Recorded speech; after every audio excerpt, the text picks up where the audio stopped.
Questionário da lição número 5, Dons de elocução. Nós disponibilizamos o nosso questionário a partir de quinta-feira à noite em nosso site.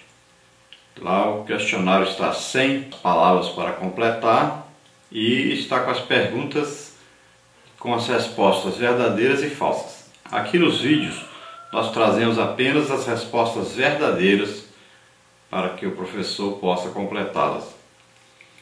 Então vamos para a primeira pergunta dentro do texto áureo, para completar. Se alguém falar, fale segundo as palavras de Deus. Se alguém administrar, administre segundo o poder que Deus dá, para que em tudo Deus seja glorificado por Jesus Cristo, a quem pertence a glória e o poder para todos sempre. Amém. 1 de Pedro 4:11. Agora, dentro da verdade prática, a segunda pergunta para completar. Os dons de profecia, de variedades de línguas e de interpretação das línguas são para edificar, exortar e consolar a Igreja de Cristo. Dentro agora do comentário da introdução, pergunta número 3. Quais os 3 dons classificados como os de elocução e quais seus propósitos? Então, a profecia, variedade de línguas e interpretação das línguas. O propósito, então, é edificar, exortar e consolar a Igreja de Cristo, como está em 1 Coríntios 14:3. Agora, dentro da primeira parte, dom de profecia. Pergunta número 4. O que é o dom de profecia?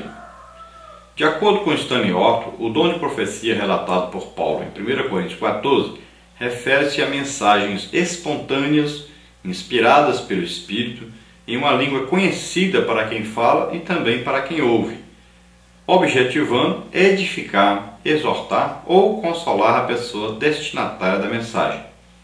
Profetizar não é desejar uma bênção a uma pessoa, pois essa não é a finalidade da profecia.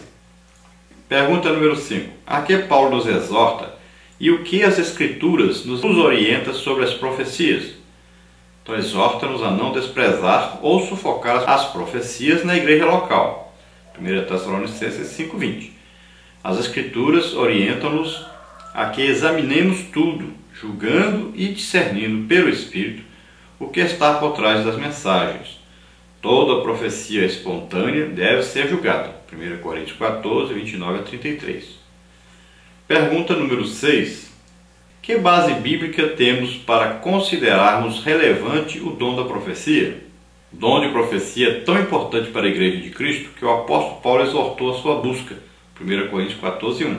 Pergunta número 7. O que recomendou Paulo sobre o exercício desse dom? Que fosse observado pela ordem e cuidado nos cultos. 1 Coríntios 14:40. Os crentes de Corinto deveriam julgar as profecias quanto ao seu conteúdo e a origem de onde elas procedem. 1 Coríntios 14:29.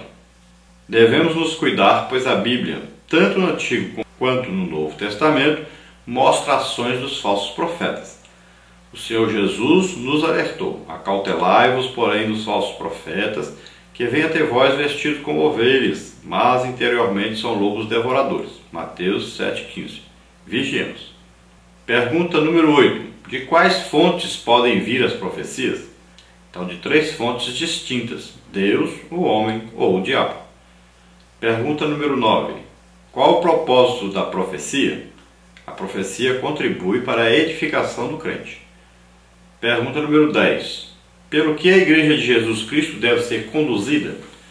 Deve ser conduzida segundo as Escrituras, pois esta é a inerrante palavra de Deus.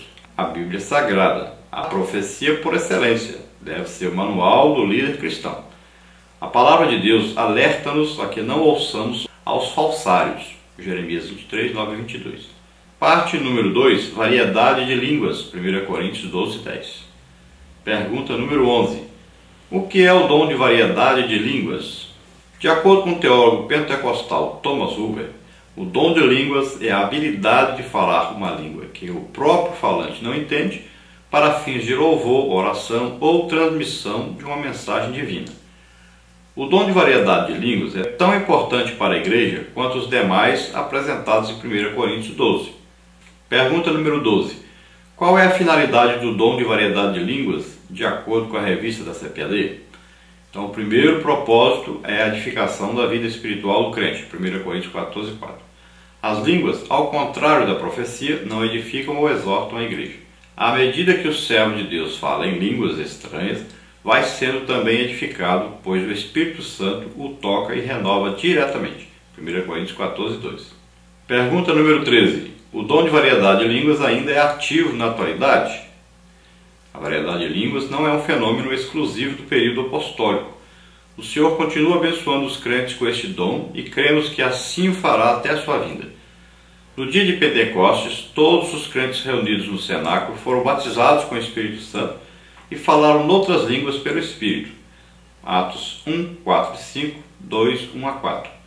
É um dom tão útil à vida pessoal do crente em nossos dias, quanto foi nos dias da igreja primitiva. Agora, dentro da parte 3, interpretação de línguas, 1 Coríntios 12, 10.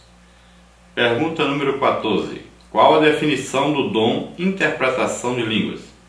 Thomas Ruven ensina que a interpretação das línguas é a habilidade de interpretar no próprio vernáculo aquilo que foi pronunciado em línguas. Pergunta número 15. Na igreja de Corinto havia certa desordem do culto em relação aos dons espirituais. Que Paulo os advertiu a esse respeito? Complete.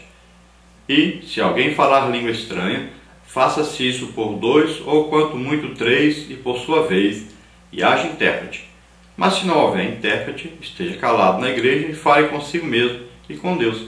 1 Coríntios 14, 27 e 28. Pergunta número 16. Há diferença entre dom de interpretação e o de profecia? Então, embora haja semelhança, são dons distintos. O dom de interpretação de línguas necessita de outra pessoa, também capacitada pelo Espírito Santo, para que interprete a mensagem e a igreja seja edificada. Do contrário, os crentes ficarão sem entender nada. Já no caso da profecia, não existe a necessidade de um intérprete. Estevão Ângelo de Souza definiu bem essa questão quando disse que não haverá interpretação se não houver quem fale em línguas estranhas, ao passo que a profecia não depende de outro dom. Ainda que haja muitas pessoas em diversas igrejas que não aceitem a atualidade do batismo com o Espírito Santo e dos dons espirituais, os chamados cessacionistas, Deus continua abençoando os crentes com suas dádivas, portanto, não podemos desprezar o dom de profecia, o de falar em línguas estranhas e o de interpretá-las. Porém, façamos tudo conforme a Bíblia, com sabedoria, decência e ordem. 1 Coríntios 14, 39 e 40. Agindo dessa forma, Deus usará os seus filhos para que sejam portadores das manifestações gloriosas dos céus.